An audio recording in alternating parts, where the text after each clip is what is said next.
¿Qué tal? ¿Cómo les va? Hoy vamos a ver la clase de asistencial. Perdón si en algún momento se me va la voz o me da algún ataquecito de tos, pero estoy terminando de recuperarme del COVID positivo. Hoy vamos a ver asistencial, que es, digamos, parte de una de las tantas columnas vertebrales que tiene la materia. Y cuando hablamos de asistencial, en general hablamos de cómo es organizar un servicio de alimentación en un hospital o un sanatorio o una clínica, no importa si la gestión es pública o privada.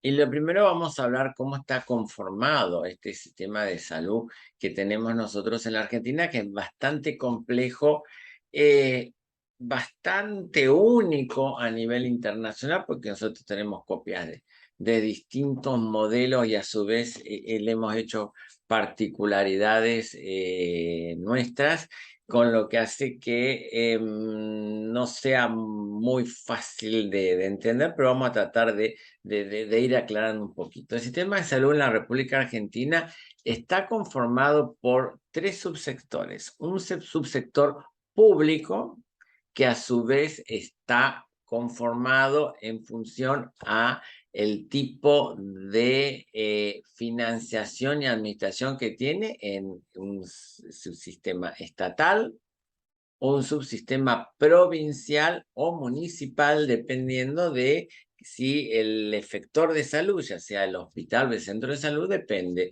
del Estado nacional, del Estado provincial o del Estado municipal. En general, los hospitales municipales, cosa que no ocurre en la ciudad de Buenos Aires, pero sí ocurre en provincia de Buenos Aires. Para poder atenderse, la persona tiene que tener el documento radicado en el vecindario donde está el hospital. Por ejemplo, si uno quiere atenderse en el Hospital Municipal de Pilar, si bien la atención es gratuita, tiene que tener documento en Pilar. Lo mismo pasa si se quiere atender en el Hospital de San Isidro, y así en la mayoría de las municipalidades uno tiene que tener el documento, porque bueno, son hospitales que están financiados con impuestos que pagan los habitantes de esa región. Después, aparte del sistema público de salud, tenemos el subsistema de obras sociales, que a su vez se obtiene o se accede a ese sistema en forma obligatoria, compulsiva. Eso está copiado del sistema de salud alemán, donde está financiado una parte por aportes que se le hacen en forma obligatoria al empleado, del contado de recibo de sueldo, y al empleador, y cubre a la persona que trabaja y a su grupo familiar. Y a partir de una reforma que hubo en los años 90 de desregulación de obras sociales, las personas pueden pasar parte de todo o parte de, según el sindicato donde esté trabajando, de ese aporte de la obra social a algún convenio que tenga otra obra social con algún sistema de lo que nosotros en Argentina le decimos medicina prepaga o privada. Y por otro lado, bueno, dijimos el subsector estatal, que puede ser estatal, provincial o municipal, las obras sociales, y la medicina privada, que puede ser por pago directo de bolsillo, cuando uno va, pide un turno a un médico o va a hacerse un análisis en un laboratorio y paga el costo que tiene ese servicio que uno está contratando, o puede ser también por intermedio de un seguro eh, prepago, que es como si fuera el seguro de un auto, que en Argentina le decimos medicina prepaga, pero en general en todo el mundo se lo llama seguro de salud, donde la persona elige determinados planes con determinado tipo de cobertura. Hay una cobertura médica obligatoria, pero a su vez hay planes que cubren algunas cosas más, a lo mejor alguna cirugía estética, a lo mejor otro tipo de cartilla de oferta en cuanto a la red de sanatorios, y la persona, bueno, abonando distintos tipos de tarifas que en general son bastante caras, caras en proporción a los ingresos que tenemos en la Argentina y a veces, bueno, cuando uno puede desregular de la obra social, ahí de esa manera el pago del seguro privado de salud no resulta tan oneroso. Pero tenemos está conformado por estos tres subsectores y a su vez la persona puede tener varias coberturas distintas, porque la persona puede tener a lo mejor una cobertura de obra social, pagar una medicina prepaga o pagar de bolsillo, como me pasa a mí muchas veces, y a su vez tener la cobertura del municipio donde vive. O sea que tenemos una superposición, perdón, de coberturas y de financiamiento. En el caso mío, yo, por ejemplo, mira, acá tengo, por un lado dos UVA, por otro lado, perdón, OSVA, dos UVA y aparte pago emergencias y no tengo la de OSPLA del otro trabajo, es decir, estoy haciendo 4 aportes todos los meses y más de una vez cuando necesito algo lo tengo que pagar de bolsillo, es decir que es un sistema bastante peculiar, bastante made in Argentina. Y cuando hablamos del sistema de salud, lo que estamos viendo, cómo se financia. El sistema público, bueno, tiene financiación estatal que son con impuestos nacionales, como puede ser, por ejemplo, el IVA o algún otro tipo de impuesto que esté grabado a algún tipo de actividad o compra de algún producto o servicio para financiar el subsistema público de salud. Después, por ejemplo, hay impuestos provinciales, famoso ARBA, o algunas otras tasas de impuestos. ARBA yo digo porque vivo en provincia de Buenos Aires y es el que estamos acostumbrados a pagar en cualquier bien registrable que uno pueda tener. Y después tenemos, bueno, los impuestos municipales. A mí cuando me llega, yo que vivo acá en Tigre, me llega todos los meses lo que en Capital le dicen el ABL, tanto del departamento como de la cochera, a mí me viene en la factura desglosado que además, bueno, las tasas municipales, el alumbrado, la seguridad ciudadana y aparte que acá en realidad el tema de seguridad ciudadana con el COT es excelente y toco madera, falta que me roben mañana y hablando bien de la seguridad. Y aparte de eso, ya hace 2 años que estamos pagando dentro de la factura una tasa para un hospital de la tercera edad que se va a construir, cosa que me puso muy contento porque dije, bueno, ya estoy para cuando me jubile voy a tener el hospital donde irme a atender. Bueno, todas esas son formas de ir financiando el sistema de salud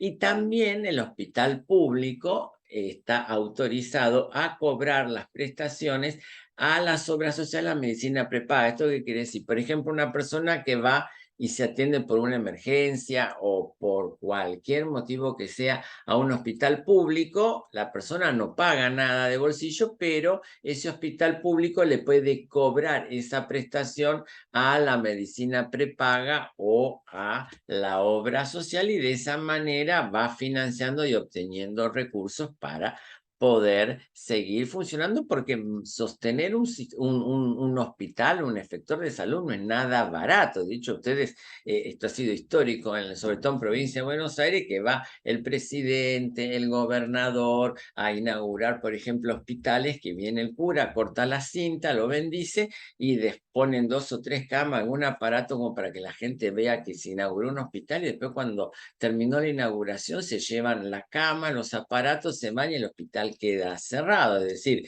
se inauguran edificios, pero no hospitales que están funcionando porque lo caro no es construir el edificio, sino que mantenerlo por la cantidad de insumos, el costo de personal y lo que implica mantener funcionando un hospital. Cobertura. Bueno, en la ciudad de Buenos Aires y en casi todos los hospitales públicos, el hospital cubre a toda la población que vive en esa área, sean nativa o inmigrantes o personas de paso. En general, en los países que hay sistema público de salud, cubren a los nativos y las personas que tienen residencia en esa área. Los que son turistas o están de paso tienen que tener un seguro de salud. Nosotros acá le damos atención gratuita a todo el mundo Y en situaciones de emergencia, obviamente que se atiende a la persona y después la derivan a su cobertura o medicina prepaga o seguro de salud que la persona o obra social que puede llegar a tener. Pero lo que es emergencia se atiende, como acá en la mayoría parte del mundo es así. Ahora vamos a ver cómo se pueden clasificar los hospitales. Los hospitales los podemos clasificar según la cantidad de camas que tengan. Y ahí tenemos hospitales de hasta 100 camas, entre 100 y 300 camas, más de 300 camas. En general, hubo una moda ya mediados, fin, en la tres cuartas parte del siglo XXI de hacer cada vez hospitales con menor número de camas, con lo que han multiplicado la oferta de hospitales, sobre todo en la zona del AMBA, cosa que aumenta mucho el gasto fijo. Es mucho más costo eficiente tener un hospital de 1000 camas que tener, por ejemplo, 3 hospitales con 333 camas, por ejemplo. ¿Por qué? Porque usted todo lo que es la infraestructura administrativa lo están multiplicando por 3. Entonces, una forma de clasificar los hospitales es según el número de camas.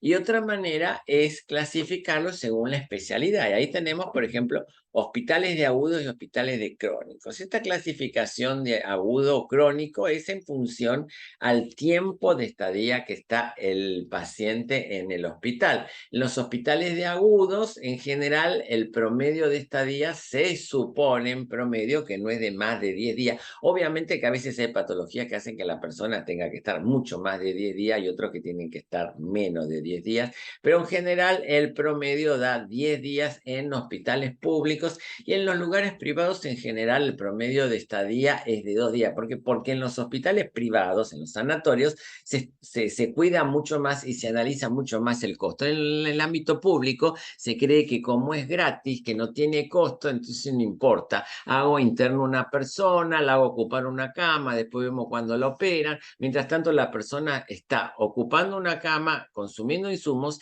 y además de eso corriendo el riesgo de tener una infección intrahospitalaria. Pero el tema es que hay determinadas cosas que el populismo no nos permite evolucionar ni avanzar. Entonces, en realidad creo que en algún momento vamos a tener que ser lo suficientemente inteligentes como para empezar a analizar costos y ver cuánto cuesta un día de cama en un hospital público, así como hacen en los lugares privados, como para poder tener una noción de cuánto nos cuesta atender a los pacientes. Y eso no quiere decir que se le vaya a cobrar de bolsillo a los pacientes, pero si ustedes creen que la atención es gratis, que no la paga nadie y que las cosas, los insumos brotan como la humedad, después los hongos, después de la humedad, realmente es de un infantilismo y de un grado de populismo y de demagogia que realmente es una vergüenza. Pero ustedes ya saben cómo yo pienso y sé que hay determinadas cosas que algunas personas hieren susceptibilidades, pero bueno, yo no voy a dejarme censurar y no voy a dejar de decir lo que pienso. El que piensa diferente tiene todo derecho del mundo, pero como esto es una clase asincrónica, no tengo manera de discutirlo con alguien. Pero esto no es que uno esté en contra del hospital público. Yo trabajo en el hospital público y estoy a favor del hospital público, pero eso no quiere decir que uno no tenga que tener noción o saber y ser consciente de lo que tienen los costos y de cómo cuidar los insumos para hacer la cosa más costo y beneficio y poder alcanzar a mayor cantidad de gente y gente sobre todo que no está en condiciones de poder pagar o no tiene una obra social, porque a veces con eso de que damos todo a todos, terminamos no dando las cosas a las personas que realmente la necesitan. Pero bueno, entonces tenemos hospitales de agudos en función al tiempo que la persona está internada en el hospital y después tenemos los hospitales de crónicos donde las personas pueden estar meses o años. En general se da en las instituciones donde las personas, por ejemplo, están haciendo una rehabilitación, a veces hay accidentes o hay enfermedades que generan algún grado de invalidez y hace que la persona tenga que estar internada mucho tiempo. Por ejemplo, el hospital de insuficiencia respiratoria, el Ferrer, fue un hospital que se creó para atender las secuelas que dejaba la poliomielitis. Es decir, enfermedades que se transforman en crónicas. Después, según también el tipo de parte del cuerpo que se atiende. Por ejemplo, hospital oftalmológico, hospital odontológico, bueno, los ojos, los dientes, hospitales psiquiátricos, ejemplo, donde están ustedes cursando esta materia, hospitales de pediatría, que eso sí hay en todo el mundo, de rehabilitación, hospital de quemados, hospitales de infectos contagiosos, como puede ser, por ejemplo, el Hospital Muniz, hospital de gastroenterología, como el querido Hospital Udaondo, que está ahí en la avenida Caseros cerca. Un lado se llama Entre Ríos y la otra no me acuerdo, porque ahí justo divide el nombre. Bueno, el de rehabilitación respiratoria, el Ferrer, como dije, el Hospital Oncológico que tenemos en la ciudad de Buenos Aires con jurisdicciones diferentes, dos. Uno es el María Curie, que está en Parque Centenario, un excelente hospital de oncología que depende del gobierno de la Ciudad de Buenos Aires, y el otro que también es excelente es el ROFO, que es un hospital universitario que depende de la querida Universidad de Buenos Aires. Como verán, yo no tengo nada en contra del hospital público, me los conozco a todos, los quiero a todos, pero no por eso quiere decir que uno no tiene que tener racionalidad en las cosas que hace y en la profesión que ejerce. Y después, bueno, está el Hospital Materno Infantil, el conocido en Parque Patricios como la Maternidad Sardá, que bueno, como digamos es la fábrica de bebés, porque es un hospital que trabaja muchísimo y nacen cualquier cantidad de chicos todos los días y todos los años.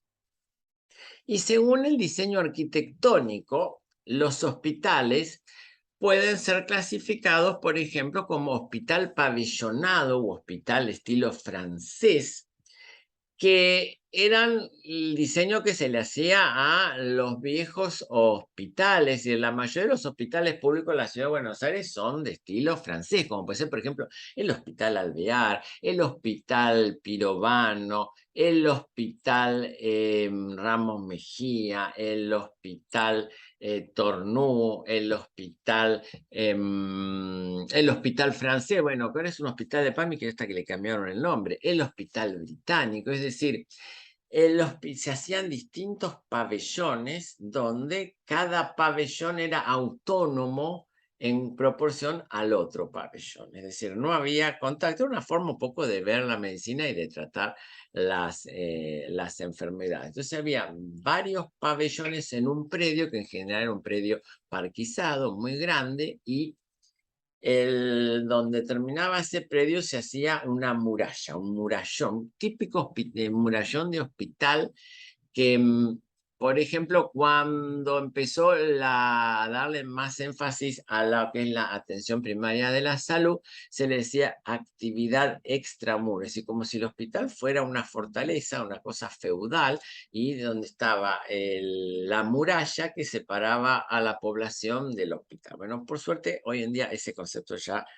se perdió, pero bueno, el diseño arquitectónico de esos hospitales, donde cada pabellón tenía su propia cocina, su propio lavadero, y había muy poca o nula interconexión entre un pabellón y el otro. La ventaja que tenía ese tipo de hospitales, que bueno, la gente que estaba en un pabellón no se contagiaban las enfermedades que podía haber en el otro, porque no había ni circulación ni contacto. Después están los hospitales de estilo monobloc, es decir, en vez de hacer varios pabellones, hacer una sola construcción, realmente que desde el punto de vista constructivo es mucho más económico hacerlo de esta manera, que puede ser de tipo vertical u horizontal. Vertical, bueno, ustedes lo conocen, no hay manera que no lo conozcan, el típico ejemplo del hospital de clínicas, es el hospital de tipo monobloc, donde está, por ejemplo, este es el hospital de clínicas en realidad. La foto media vieja porque ahora está mucho más lindo este costado donde está la Plaza Usey, que tiene, no sé por qué este mouse se me mueve, que tiene ahora pintada unos cuadros muy bonitos. Y yo, un tipo, no sé si serigrafía o pintura, pero la verdad me saco el sombrero de cuando lo hicieron a ese trabajo a altura, que quedó muy bueno. Cada uno de estas partes se las llaman peines. Porque si ustedes lo vieran de arriba sería como, como un peine donde está la parte central, que sería allá. Se me va el mouse. Bueno, esto sí, no sé por qué me está pasando esto. Esto sería la parte central, bueno, la parte central, y esto cada uno de los peines, y lo que hay entre un peine y otro peine sería pulmón de aire, porque es donde dan las ventanas. Estos edificios, bueno, tienen la ventaja que está todo en un mismo lugar, pero el gran problema que tenían, y ustedes lo deben padecer, son el uso de los ascensores, es decir, sobre todo los ascensores de antes. Hoy en día ya el problema del ascensor no es tan importante porque evolucionaron mucho lo que es el diseño de ascensores, y como tienen muchas menos piezas móviles no se rompen tanto, no se descomponen tanto como antes. Pero yo, que soy uno de los que estudió en el 9º piso del Hospital de Clínicas, en la Escuela de Salud Pública, donde van ustedes, ahí todavía está ese edificio, estaba en remodelación, y yo me acuerdo que ya programábamos cuando íbamos a clase al 9º piso del Hospital de Clínica de subir por la escalera, porque había una cola en el ascensor que era imposible. De paso uno hacía ejercicio, y si yo saco la cuenta de lo que caminé hasta la parada del colectivo, más los 9 pisos que subía y bajaba, caminaba muchísimo más de lo que camino ahora. Y después tenemos los hospitales tipo monobloc horizontal, en vez de ir para arriba a lo largo, como puede ser, por ejemplo, el hospital que ustedes ven en esta foto, que es el Hospital de Pediatría, el Hospital Garraham, que se diseñó de esa manera para no tener el problema con el uso de los ascensores. Ahora, el problema que tiene este tipo de diseño arquitectónico de hospital, como toda la vida, tiene ventajas y desventajas. Eso no hay vuelta que dar. Nunca hay una cosa que sea 100% beneficiosa, siempre algún defecto va a tener.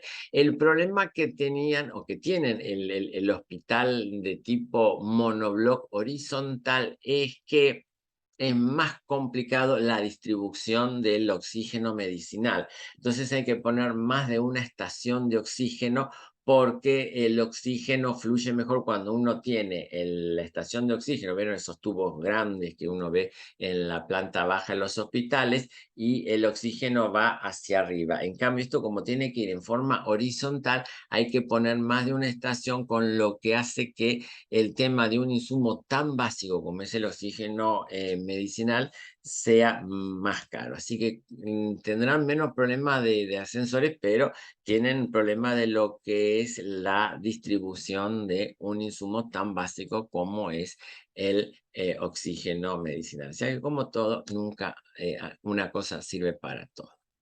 Y después, si vamos a clasificar los hospitales según la complejidad, los podemos clasificar según la generación. Y ahí tenemos 3 generaciones de hospitales. Tenemos la primera generación de hospitales, que es como nacieron los hospitales públicos en la República Argentina, sobre todo en la zona del AMBA, es decir, antes de principios y mediados del siglo XX, es decir, hasta el siglo XIX, el Estado tenía muy poca injerencia en lo que era el tema de la salud pública, y no es que no se ocupaba nunca ni nada, pero eran cosas muy puntuales, muy poquitas, y en general la gente se atendía en el consultorio particular del médico, y pagaba de bolsillo, obviamente. El tema, el concepto este de derecho a la salud, es un derecho, es un concepto que se va construyendo y que se tiene que seguir construyendo, porque obviamente que va evolucionando a medida que se van conociendo nuevas enfermedades, se van conociendo más tecnología, enfermedades que se descubren en un grado mucho más temprano de la enfermedad que de lo que se puede saber ahora o de lo que se sabía antes. Entonces es una construcción que van haciendo las sociedades. Pero cuando aparecen los hospitales de primera generación, el concepto de derecho en realidad es derecho al acceso al sistema de salud, porque si no, si no tuviera derecho a la salud, uno no se podría enfermar, y no es así, es derecho a acceder al sistema de salud. No era un concepto que tuviera ni por las tapas el desarrollo, ni algo que las sociedades exigían antes, como puede ser ahora. Entonces las personas cuando se enfermaban eran responsables de cuidar de su salud y de ver cómo se recuperaban, y si se enfermaban y tenían recursos para poder atender, se atendían, y si no, se morían así. Si la persona se enfermaba, no cobraba por licencia por enfermedad ni nada por el estilo. La cosa era muy cruel, era de mucha soledad. Entonces aparecen los hospitales públicos que en realidad tenían como función atender a las personas que tenían muchísima vulnerabilidad económica. Por eso eran hospitales que en general eran sostenidos económicamente por damas de caridad, por organizaciones de beneficencia, y muchos de estos eran, la gran mayoría, habían sido en Argentina fundados y administrados por grupos religiosos. Por eso era muy común antes tener en los hospitales públicos el capellán. De hecho, en el hospital había una capilla. En mi hospital sigue estando la capilla y había un convento de monjas. Yo me acuerdo cuando yo ingresé al hospital, había 8 monjitas, y el edificio del convento de las monjas tenía capacidad para 40 hermanas, porque cuando se inauguró el hospital en 1909, el convento de monjas tenía 40 religiosas, pero cuando yo entré había 8, y hoy en día no hay ninguna, porque la agrupación religiosa decidió, bueno, mandar a las hermanitas a Ñatuya, a otros lugares donde consideraron que tenían que estar. Es decir, el hospital de primera generación era un hospital que en general funcionaba por un tema de caridad. El Estado tenía no mucha injerencia en el tema de la salud pública. No que sí que no tenía ninguno, había una Secretaría de Salud, pero donde tampoco había demasiada, se le daba se disponía de los recursos, o se empleaban los recursos que se emplean hoy en día. Y la medicina era una medicina muy, muy primitiva. La mortalidad era altísima porque había muy poca tecnología, muy poca aparatología.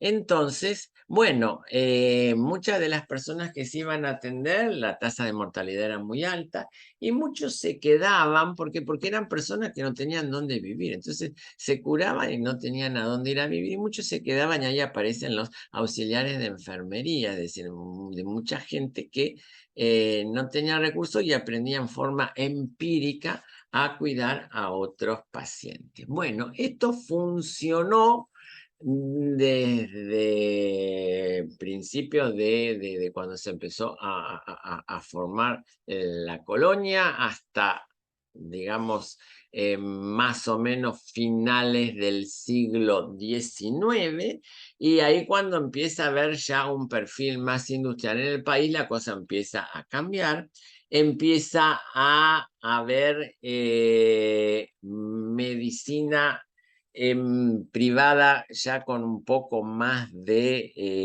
evolución, con un poco más de aparatología, porque bueno, pasa la Primera Guerra Mundial y eso incorpora conocimientos, empieza a haber oleadas migratorias, reclamos, exigencias que a lo mejor hasta ese momento la población no la tenía, hasta que después aparecen los hospitales de segunda generación.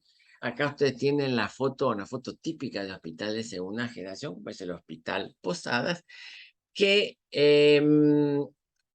ya este movimiento había empezado una o dos décadas antes, pero que después del año 1945 y con el comienzo del movimiento peronista en la República Argentina, el Estado empieza a tener un rol mucho más protagónico en lo que es la salud pública y la salud de la población. Los sindicatos empiezan a tener mucha más fuerza.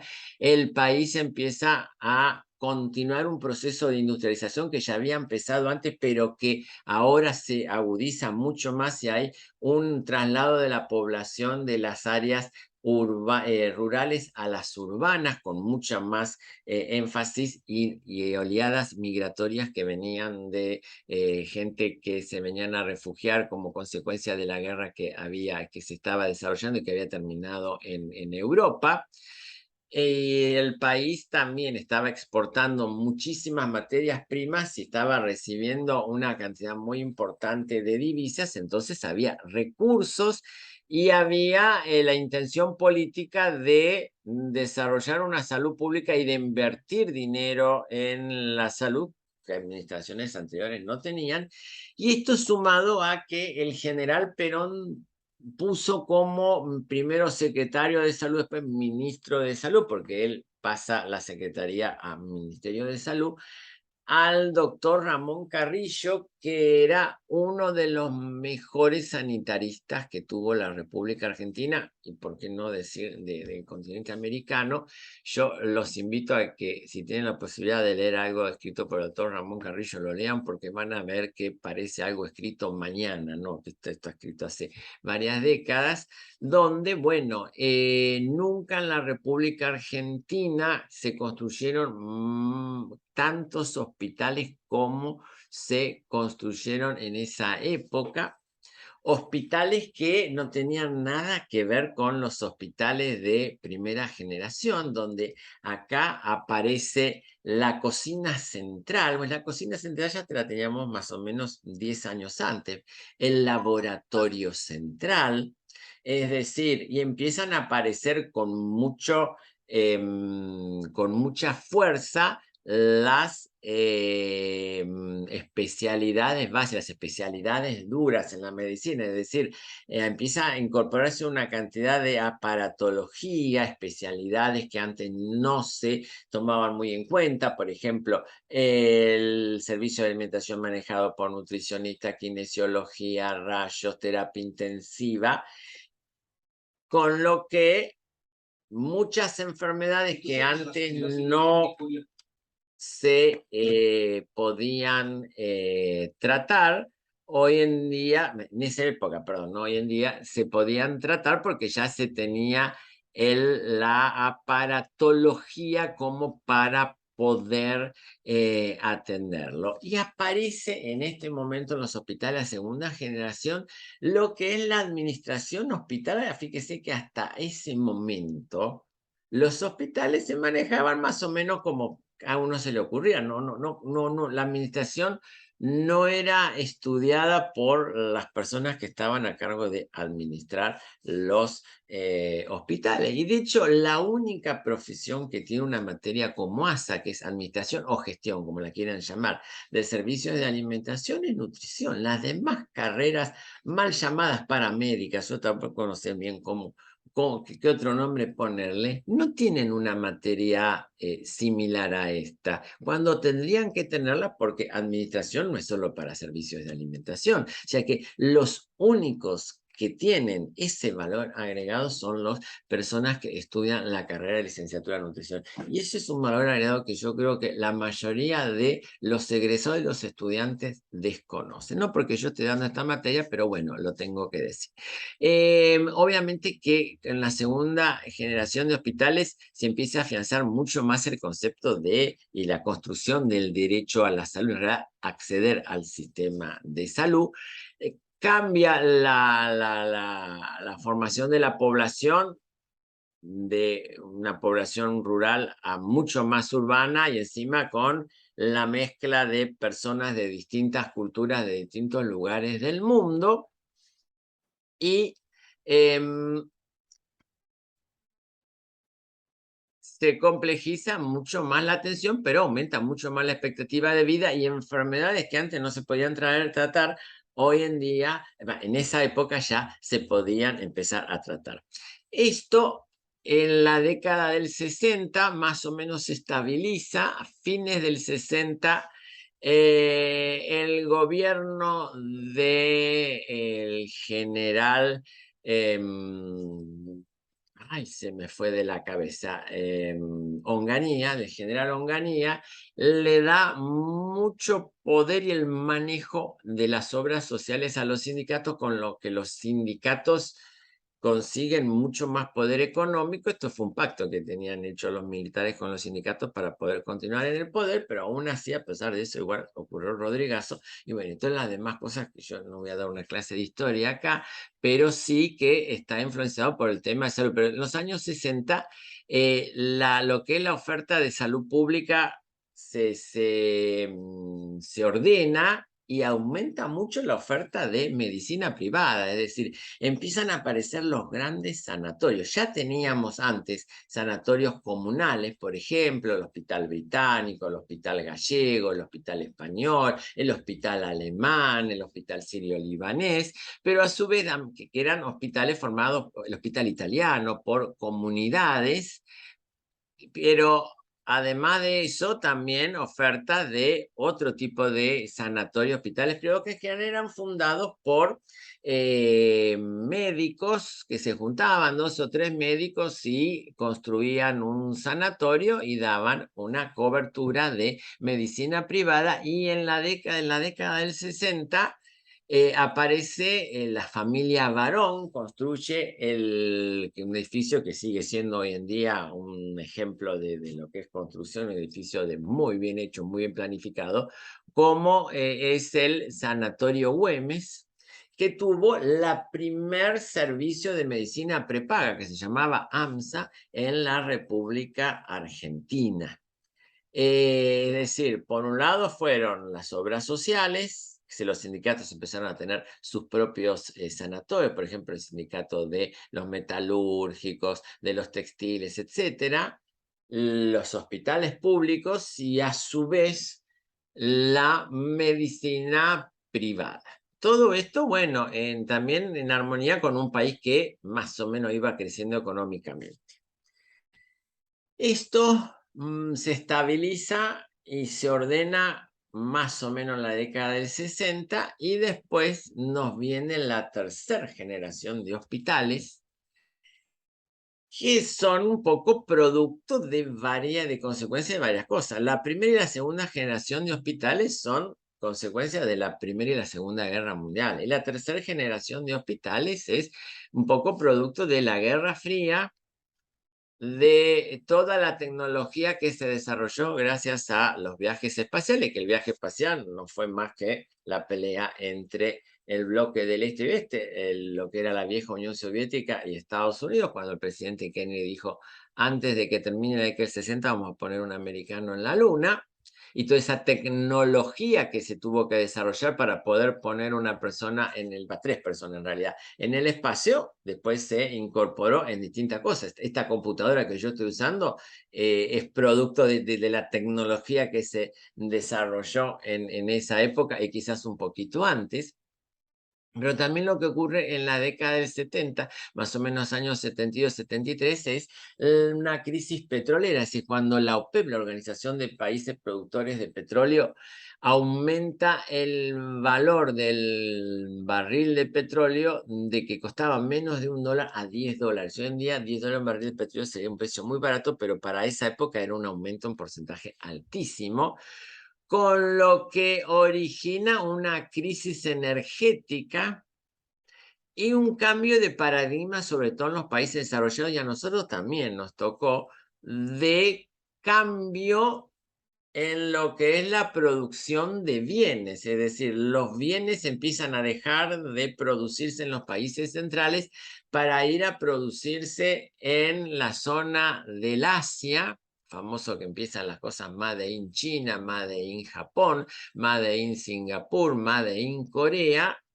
para bajar costos. ¿Por qué? Porque ya por un tema de costos no convenía producirlo en los países centrales, o sea que empieza a haber un proceso de desindustrialización y un aumento de la desocupación, pero a su vez una incorporación de tecnología. Fíjense en la foto que ven ustedes acá, que nada que ver con la foto del hospital de segunda generación y la de primera generación. Nosotros ahora acá tenemos una incorporación de tecnología que permite tratar enfermedades y aumentar la expectativa de vida como nunca se hubieran pensado, y de empezar a detectar enfermedades en un grado mucho más precoz que de lo que se encontraba antes. Un estudiante iba a un médico, el médico lo revisaba, tocaba y decía, uy, ¿qué hay acá? Un tumor.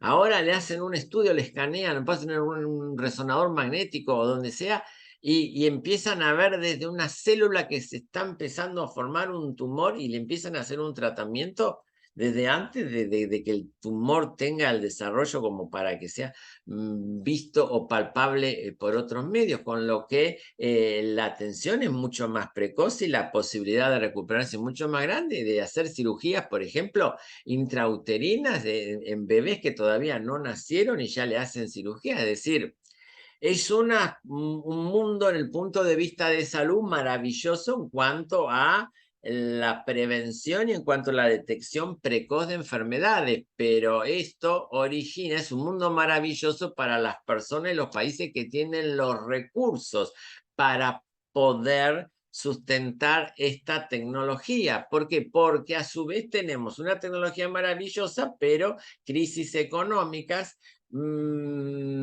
desplazamientos, es decir, menos trabajadores industriales. Digo, ahora, hoy en día estamos hablando de la fábrica robotizada, ya esa fábrica de 10.000 empleados, como se me generaban antes, me acuerdo, donde ustedes ven ahora el supermercado Walmart en Constituyente y General Paz, estaba la fábrica Grafa que trabajaban 10.000 personas. Hoy en día, imposible pensar que en una textil va a haber 10.000 personas, porque te ponen cosas y fábricas de autos, estaba la General Motors ahí en Avenida San Martín y General Paz, que después estaba Nobleza Picardo y ahora está el supermercado Carrefour. Fíjense, de una fábrica de autos pasamos a hacer cigarrillos y ahora tenemos el supermercado. Es decir, y las fábricas de autos hoy en día también están muy robotizadas, es decir, ya la generación de puestos de trabajo va por otro lado y las cosas que son de mano de obra intensiva se hacen en los países asiáticos, con lo que generar mano de obra no es tan fácil en esta tercera generación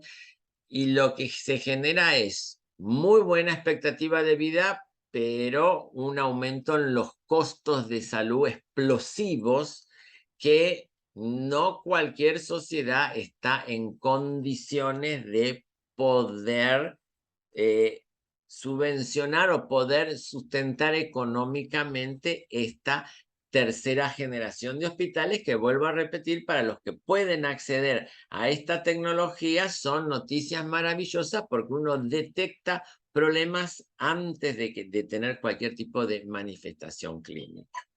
Bueno, acá tienen un resumen de todo lo que les acabo de decir. Y ahora que ya vimos más o menos cómo es el sistema de salud, cómo fueron evolucionando los hospitales, cómo nuestra profesión se fue insertando en lo que es en la atención del paciente,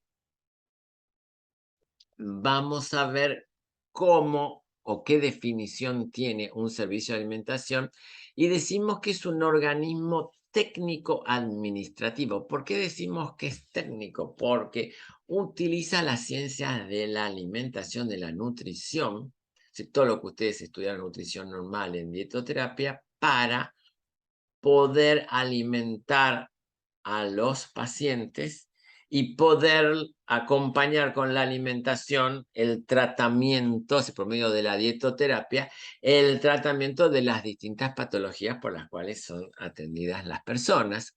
Y administrativa, ¿por qué decimos administrativa? Porque estamos administrando una planta física, estamos administrando insumos, estamos administrando equipamiento, estamos administrando recursos humanos, que es la responsable de la administración de la alimentación de toda la población hospitalaria, sanatorial o como lo quieran llamar, tanto al cliente externo como al interno. Acuérdense que cliente interno es todas las personas que trabajan en la institución y también los proveedores de esa institución son nuestros clientes internos, y cliente externo lo que vulgarmente le decimos los pacientes, ya sea que estén internados o se estén atendiendo en consultorio externo.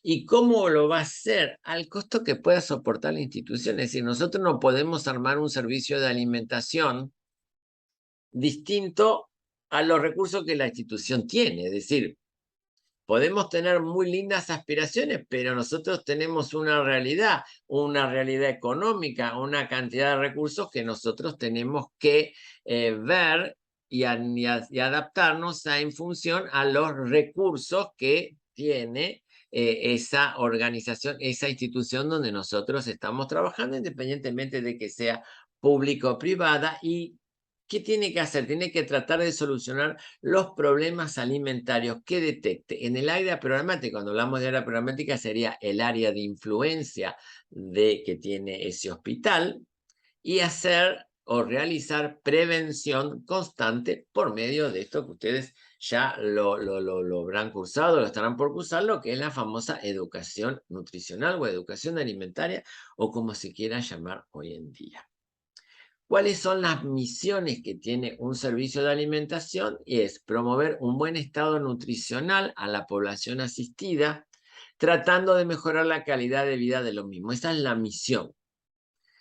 Y el objetivo, o de los objetivos que tiene, podemos agregar más, pero estos son objetivos muy básicos, que es satisfacer las necesidades y los deseos de los usuarios, porque ojo que las necesidades y el deseo van cambiando a medida que van cambiando el conocimiento y va cambiando los mensajes que nosotros a su vez le vamos transmitiendo a la población.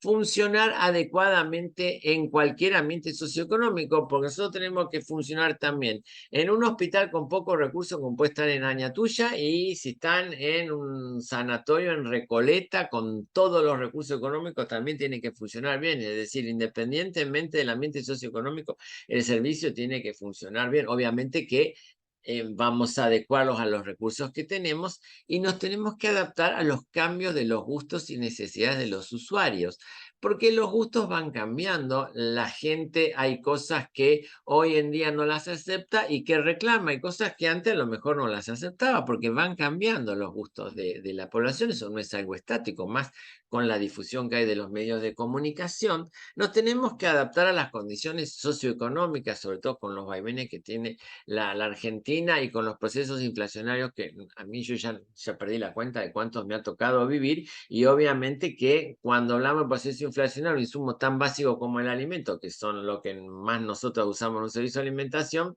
son los que más rápido se ven afectados por procesos inflacionarios, o sea que nos tenemos que adaptar a los vaivenes de los cambios en las condiciones socioeconómicas. ¿Cuál responsabilidad va a tener un servicio de alimentación? Suministrar una alimentación adecuada al cliente interno y externo, administrar racionalmente los recursos, adecuada, dijimos, a la situación, a la edad biológica de los clientes y a la patología que tenga, gustos y hábitos, administrar racionalmente los recursos, que siempre son escasos, y entonces por eso nos tenemos que agudizar cada vez más la racionalidad, atender la demanda ambulatoria, por ejemplo, la atención en el consultorio externo o en distintos tipos de talleres que puede llegar a haber, realizar acciones de docencia, tanto en el grado como en el posgrado, como en los distintos factores que pueden llegar a relacionarse o influir en el servicio de alimentación, y realizar evaluaciones periódicas, es decir, vamos a evaluar en función a distintos parámetros, distintas etapas, distintos procesos y distintos estándares de calidad que tenemos nosotros en el servicio de alimentación.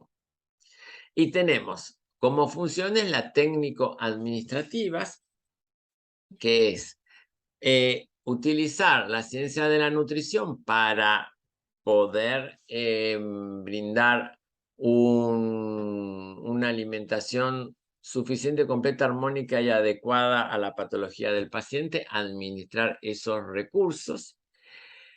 Normativas en cuanto al ingreso de raciones, al manejo del personal, a lo que es normativa para evitar una contaminación alimentaria, sea tanto en la recepción como en la elaboración, como en lo que es la distribución de las raciones. Asesoras. Nosotros podemos asesorar, por ejemplo, en distintos niveles. Podemos asesorar a la dirección en la compra de insumos, en la incorporación de personal, en el cambio de equipamiento, en la modificación de la planta física. Podemos asesorar, por ejemplo, a el Ministerio de Salud en cuanto a por ejemplo, la licitación en la redacción de un pliego de bases y condiciones, y educativas, que puede ser tanto a los pacientes que están internados, al personal que trabaja, a los distintos sectores del área programática. Y yo ahora lo que voy a hacer es, espérenme un segundito, a ver acá, este mouse se me puso loco, no me doy cuenta por qué. Lo que voy a hacer, voy a parar un poquito de grabar y me voy a parar un poquito más de agua porque ya me quedé con la boca seca. Pero, ay, Dios mío, vamos a hacer una pausa. Bueno, ahora que volvimos a la clase, perdón, pero me estaba quedando seco y volví a mi cafecito porque el agua es de muy linda, pero yo necesito café. Bueno, estábamos hablando de las funciones técnico-administrativas, normativas, asesoras y educativas. Y cuando hablamos de servicio de alimentación, tenemos que hablar de el tipo de gerenciamiento que puede llegar a haber en un servicio de alimentación, y tenemos distintas opciones. Una es la autogestión. ¿Y qué es autogestión? Autogestión es cuando la institución, no importa si es pública o es privada, tiene la planta física, tiene el equipamiento, tiene su propio personal, compra sus insumos y lo transforma en una ración servida. Llámese sopa, pollo con puré mixto y compota de manzana, lo que sea. Es decir, es cuando la misma institución se hace responsable de todas las etapas. Esto tiene ventajas y desventajas.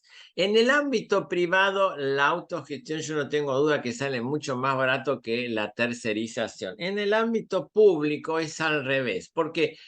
Porque en general uno en el ámbito público va a depender de un presupuesto que a veces no viene en tiempo y forma, y entonces a veces no tenemos los insumos en el momento que corresponde, a veces no vamos a tener a lo mejor las reparaciones del equipamiento o la renovación, que a veces hay que cambiar de equipamiento cuando corresponde, y por otro lado también tenemos el tema del manejo del recurso humano, que cuando tenemos empleados públicos, que no tiene de malo, yo soy empleado público, pero digo, reconozco que cuando uno tiene que manejar gente con el régimen del empleado público, donde es muy difícil que haya premios y castigos, me refiero en el sentido de que cuando la gente no hace lo que lo que debe, es muy difícil sancionarla. Entonces se hace bastante difícil. Súmenle a eso que a veces no tenemos el presupuesto para comprar los insumos. Entonces la autogestión en el ámbito público en general es bastante caótica. Por eso, en general, lo que se hace es contratar a una empresa para que se haga responsable de lo que es el manejo de recursos humanos. La institución le entrega la planta física, el equipamiento, y la empresa lo que hace es poner el personal, los insumos, y transforma esos insumos en la ración servida. Eso es la tercerización, darle a una empresa privada la potestad para que maneje el servicio. En general esto sale más caro, pero en el ámbito público, viendo el costo más los resultados, lo que se tiende es a la tercerización, y yo creo que no hay vuelta atrás. En el ámbito privado, vuelvo a repetir, también hay tercerización, pero la autogestión en un lugar privado bien gestionado puede funcionar muy bien. Después tenemos el catering. El catering es cuando la comida no se hace en la misma planta donde está el hospital. Cuando la comida se hace afuera, en una planta central, y se manda la comida al hospital en recipientes isotérmicos, que pueden ser en porciones individuales o a granel, y después se tiene que hacer la distribución en los distintos comensales, ya sean los pacientes que están internados o el personal autorizado. Obviamente que el catering tiene que funcionar muy bien la logística, hay mucho riesgo, sobre todo riesgo de contaminación, y no es fácil mantener la cadena de calor y la cadena de frío, y según las distancias que se tengan que recorrer entre donde está la planta elaboradora y el hospital o el sanatorio, a veces la comida puede llegar en horarios muy dispares, con lo que origina muchas quejas de los comensales. Entonces el catering en general me parece que es una solución para un periodo limitado mientras se está remodelando la planta física o se está haciendo alguna reforma, o puede llegar a funcionar bien en aquellos sanatorios que tienen muy poco número de camas y que consiguen alguna empresa de catering que esté muy cerca. Entonces, bueno, ahí más o menos la cosa puede funcionar.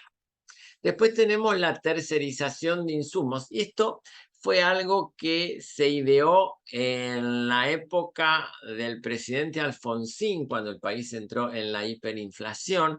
¿Por qué? Porque se caían las licitaciones. Por el aumento de precio, la empresa ganaba una licitación y no le convenía vender el producto a ese precio. Entonces decía que me cobren la multa, pero no le entrego el producto porque salgo perdiendo más dinero. Entonces, lo que se hizo para no tener que hacer tantas licitaciones de pollo, de lácteos, de verduras, de carne, etcétera, etcétera, etcétera, estamos hablando de los servicios que tenían autogestión.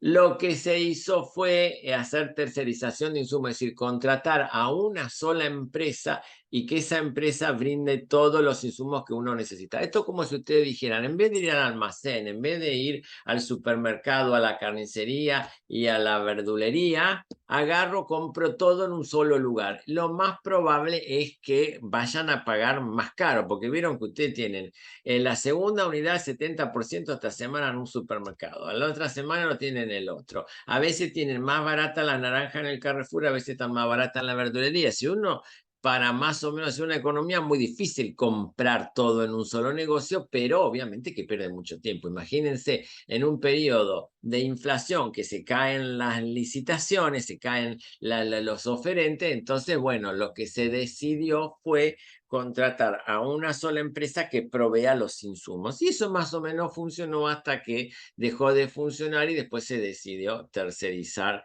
todo el servicio. Y después está también la tercerización de recursos humanos, que también fue una respuesta con la crisis que vino después del año 2001. Pues siempre tiene acá una crisis en la Argentina. Yo la verdad que ya vi tantas crisis que uno llega a un momento que se cansa.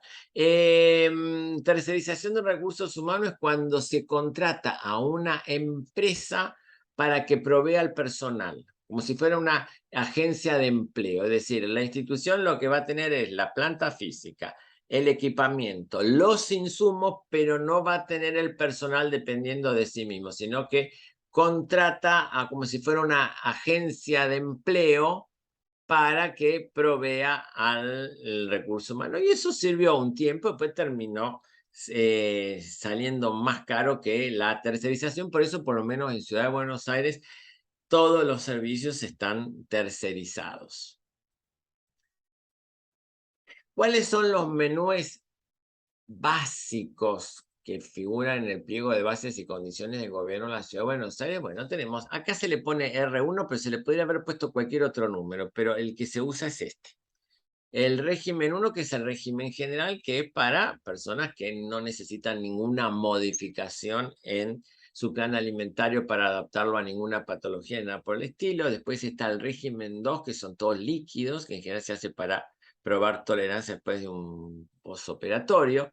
El régimen 2A, que es un blando gástrico que no tiene carne, obviamente que no tiene celulosa y tiene hemicelulosa modificada por cocción y subdivisión, como lo vieron en nitroterapia. Cuando se le agrega carne roja o blanca, que en general es carne blanca, pasa a ser un régimen 2B, que es el blando gástrico, pero con carne que podría llegar a ser roja o blanca. En general es con carne blanca.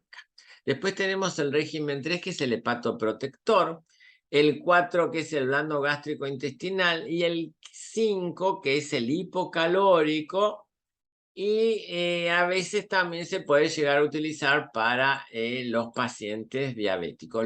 Estas son, digamos, las patologías más básicas con las que uno tiene que tener una oferta de menú. Después hay otras patologías que uno lo maneja como un régimen individual. Todo va a depender del tipo del perfil del hospital. Por ejemplo, régimen 1 en general en el hospital de Quemados es un régimen hipercalórico, hiperproteico. ¿Por qué? Porque lo normal de ese hospital es estar quemados, es decir, no el personal, sino los pacientes, si no, no estarían en el hospital de quemado. Entonces ya de base son pacientes que tienen aumentado su catabolismo y necesitan proteínas y calorías para recomponer tejidos. Entonces ya ahí el régimen general tiene otras características.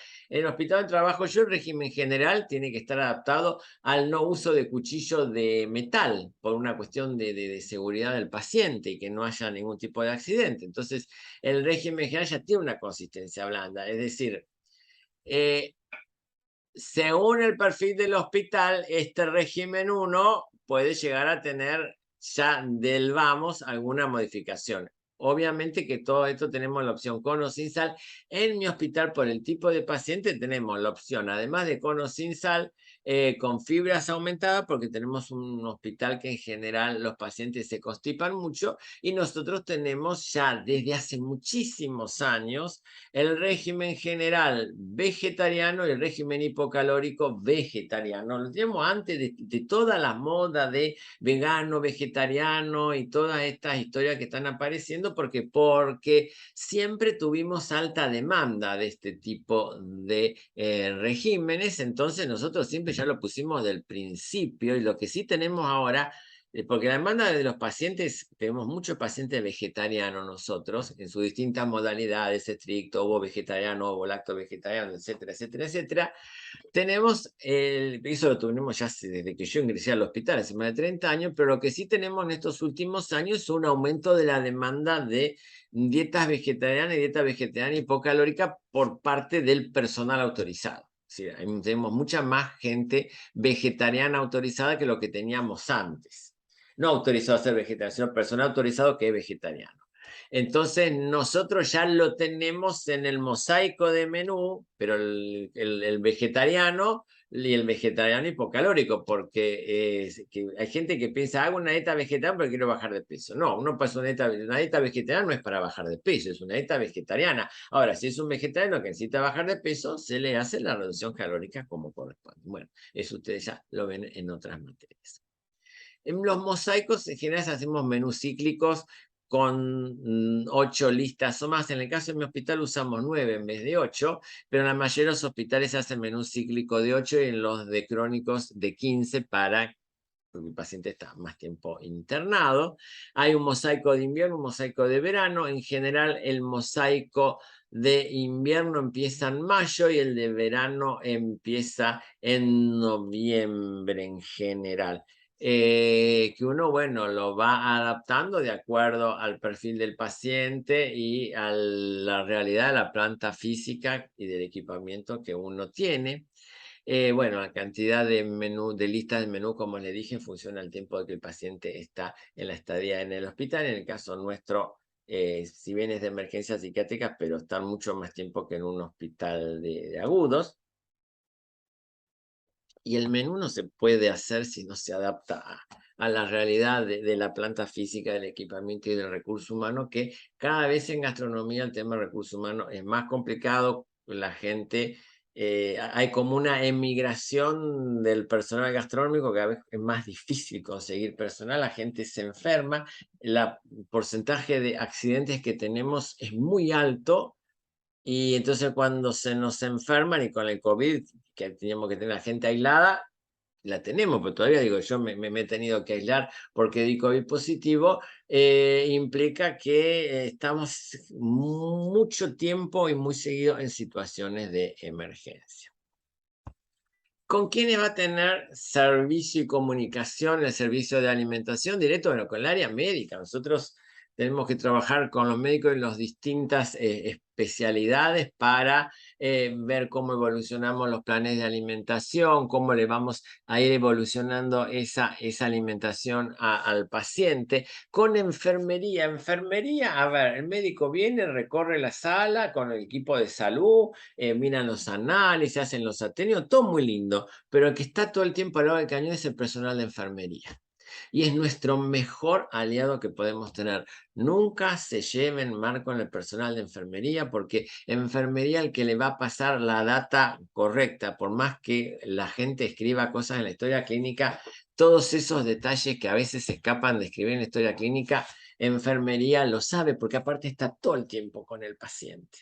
Entonces, tiene una visión del paciente que no lo tiene, para mi modo de ver, el resto del equipo de salud.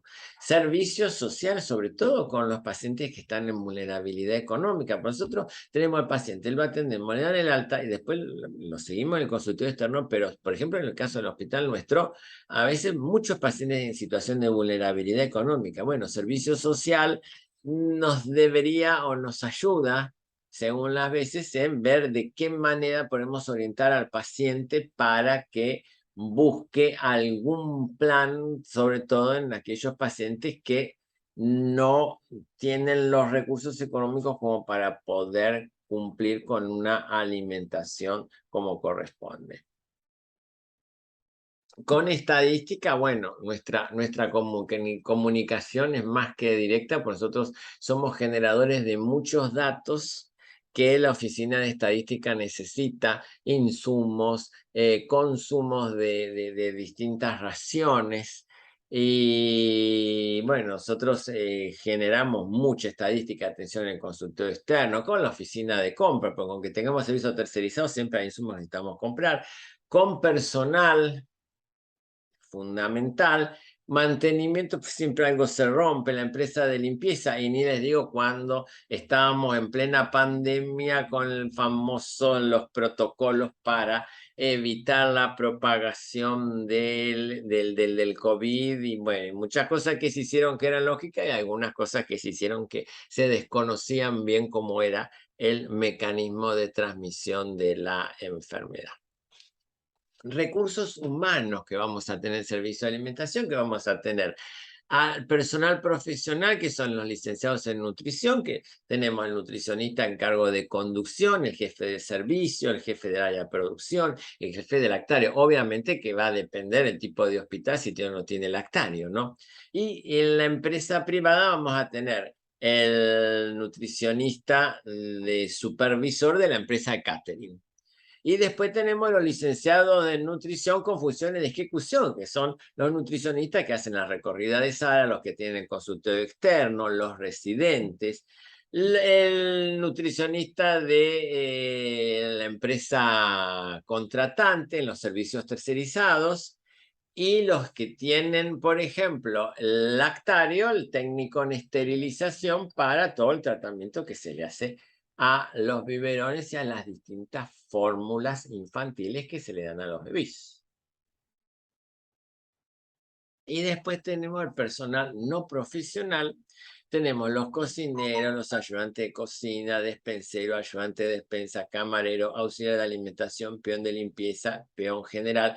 Y acá la pregunta que a veces me hacen, así evito esta pregunta de contestarla, me hacen otras preguntas, no porque no me guste contestar las preguntas, me van a decir, el cocinero no es personal profesional, porque seguramente ustedes van a ver muchas veces en el subte que está la propaganda de distintos institutos que dice carrera de cocinero profesional. Cuando hablamos profesional me refiero a profesional universitario. La carrera de chef profesional, que es una carrera muy digna y la verdad que es una carrera que tiene mucho potencial económico, es una carrera que es terciaria, pero no es universitaria. Por eso, cuando hablamos profesional o no profesional, nos referimos a profesional universitario. No porque el que no sea profesional sea de menos valor o de menos jerarquía o de menos categoría, ni nada por el estilo. Es una manera de dividir las cosas, nada más. No tiene ninguna otra connotación. Porque siempre me preguntan, ¿cómo cocinero lo ponen en el slide que dice no profesional? Sí, porque la carrera no es universitaria. Bueno, tenemos distintos también circuitos técnico-administrativos en los servicios de alimentación, como es, por ejemplo, la recorrida de sala con el equipo interdisciplinario, cuando vamos a ver a los pacientes, le hacemos la antropometría, estamos con el equipo de salud, viendo a ver cómo le evolucionamos el plan de alimentación al paciente según las distintas realidades y patologías que tenga el paciente. A veces también con el tema de laboratorio, sobre todo en los pacientes que tienen alimentación por vía de excepción. Entrevista con el paciente, ahí tenía que estar el signo de pregunta, no es el paciente 9. El 9 es porque justo arriba está el signo de pregunta, pero el paciente 9, 10, cualquier número de pacientes que ustedes le quieran hacer la entrevista. La hoja de alimentación, que, bueno, la hoja de alimentación o el sector, digamos, de alimentación de la historia que está en la historia clínica, que puede ser en papel o digital, que es donde el licenciado en nutrición va a escribir su actuación en la recorrida de sala. En algunos hospitales tienen como una hoja aparte dentro de la historia clínica, una solapita aparte si es una historia clínica digital, o se puede escribir en la parte de indicaciones por el servicio de alimentación, fecha tal y las cosas que encontraron. Es obligatorio escribir ya sea en formato de papel o en formato digital, la actuación del profesional nutricionista con cada paciente internado. Después tenemos, bueno, distintos tipos de planillas que se hacen en el servicio de alimentación, independientemente que el servicio sea tercerizado o de autogestión, como es la planilla de pedidos de desayuno, de almuerzo, de merienda, de cena y refuerzo que ustedes le pueden dar a los pacientes, ya sea a media mañana o a media tarde, en los servicios tercerizados la planilla para confeccionar la facturación, donde se le va a ver cuántas raciones se pidieron, qué tipo de régimen se pidieron para que después la empresa lo cobre. Pero la empresa no es que hace el servicio por amor al arte, sino hace por una finalidad comercial, cosa que es lógico.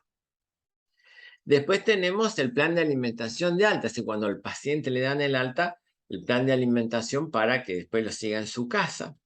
Después, a veces el paciente también lo seguimos viendo en el consultorio externo, también su plan de alimentación, distintos tipos de planillas de auditoría que podemos hacer la recepción de insumos, en la elaboración de distintas preparaciones, en la distribución, vales de raciones para el personal autorizado y distintos informes estadísticos que podemos elevar tanto a las autoridades del hospital como al Ministerio de Salud en función a el tipo de instituciones en las cuales ustedes estén trabajando.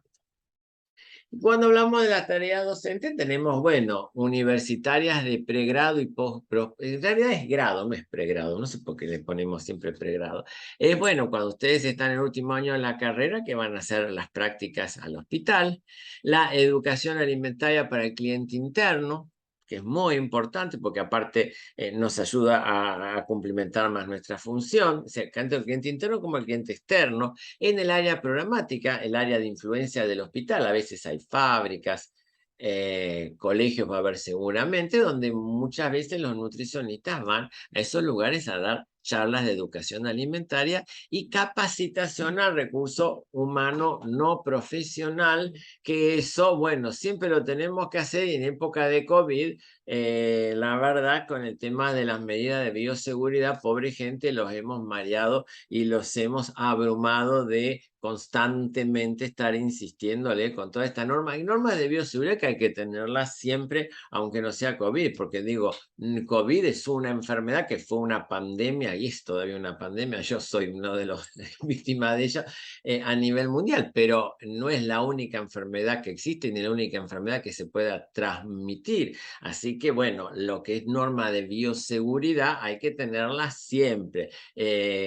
Tanto en lo que es la elaboración como en la higiene personal y en el cuidado de no transmitir. Yo Hoy, por ejemplo, me había ido a comprar una porción de lemon pie. Estaba hasta antojado. Me fui al barcito de acá a la esquina y la clienta que estaba delante mío tosió y se puso la mano en la boca y yo dije, ¿cómo no vamos a transmitir COVID y un montón de enfermedades respiratorias cuando todavía la gente no incorporó esto y de paso aprovecho de toser en el codo y no toser en la mano, porque no siempre la persona tose en la mano y se acuerda de ir enseguida a lavarse la mano. Digo, esto de toser en el codo, que yo ya me lo aprendí cuando fue la famosa gripe A en el 2009 y la gente me parece que no tomó yo también las tomo las medidas, igual me contagié el COVID, pero tengo buscado a la persona que me lo contagió. Ahora cuando vuelvo al hospital la voy a agarrar. Florencia, vas a ver. Bueno, es un chiste. Planilla recorrida de sala. Esto es un ejemplo de planilla, no que sí que sea la única, es la que usamos nosotros. Nosotros tenemos, por ejemplo, el número de cama. Acá ven, por ejemplo, cama 37. Acá nosotros lo que ponemos en general a la izquierda es el nombre y el apellido del paciente. Y acá ponemos qué sé yo, póngale régimen 1 sin tal cosa, o régimen blando, o régimen hepatoprotector, o régimen 1 vegetariano. Es decir, las características que tiene ese plan de alimentación. Después ponemos nosotros si le vamos a dar algún refuerzo a media mañana y otro a media tarde. Si no le queremos dar un refuerzo, no le damos nada. Y así, bueno, con cada uno de los pacientes. Acá, esa es la planilla es la que usamos nosotros en recorrida de sala. Ahora, esta planilla es para que el camarero sepa qué régimen darle a cada paciente cuando va a entregar las bandejas. Y este es digamos, de acuerdo al que usamos nosotros en el hospital, no que sí que se usen todos los hospitales así. Nosotros tenemos, digamos, una tipificación un poquito más compleja que el resto de los hospitales. Nosotros tenemos, por ejemplo, el régimen 1 con residuos, y cada uno con su opción con residuos, porque tienen distintos tipos de residuos, después de el tipo de régimen, pues nosotros tenemos un hospital muy constipado. Y a su vez tenemos en el régimen 1, por ejemplo, la opción vegetariano. En el régimen 5, que es el hipocalórico, también la opción vegetariana.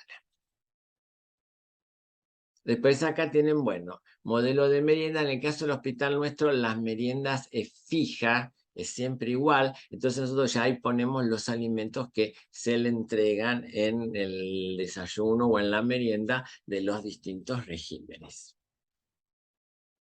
Y acá esta planilla que no sé por qué pinté el Excel, lo puse al PowerPoint y no salió bien, que es una planilla de control de peso. De nosotros, bueno, ponemos el apellido, el nombre del paciente, la talla, la circunferencia de muñeca para sacar la contextura física, si es pequeña, mediana o grande, la evaluación, si es normal, si tiene bajo peso o sobrepeso, cuál es el peso teórico, alguna observación y los distintos controles que le vamos haciendo a los pacientes. Sobre todo porque nosotros tenemos un hospital que por el tipo de medicación y de patología es un paciente en general psiquiátrico, es un paciente que es bastante sedentario. Por la medicación que toma, además de ser sedentario, duerme mucho, le cuesta moverse y encima la constipación lo constipa. O sea que es un cóctel para que el paciente termine con un sobrepeso importante. Nosotros a veces en pacientes nuestros en la estadía de internación a veces suben 10 kilos de peso. Entonces ya venían a lo mejor con un peso normal o con un poquito de sobrepeso y le suman 10 kilos, con lo que hace que el paciente se te va casi obeso u obeso. Entonces, para nosotros es muy importante el seguimiento del peso porque sabemos que con algunas drogas es imposible o casi imposible de que nos suban de peso, pero bueno, tratamos de que sea lo más acotado posible porque la idea es que el paciente, además de recuperar su salud mental, su salud física no se vea perjudicada, entre las cosas que nosotros podemos hacer. Bueno, espero no haberlos mal. Perdón por la interrupción que tuve que hacer en la clase, pero ¿qué quieren que les diga? Los que tuvieron COVID me entenderán. Yo lo tuve medio, muy leve, pero el dolor físico, no tuve fiebre, pero el dolor físico de piernas y brazos fue terrible. Y la verdad que el otro día estaba pensando, dije, en mayo me aplicaron la cuarta dosis de la vacuna y en menos de 3 meses me agarró la patología esta porquería del COVID. Digo, la verdad que pongo en tela de juicio la efectividad de las vacunas. Está bien, me van a decir, pero te agarró leve. Sí, pero igual, por lo menos la verdad yo pensé que zafaba. Bueno, ahora, después de ver esta clase, tienen que ver que está en el link en la página web de el que la da Rochi.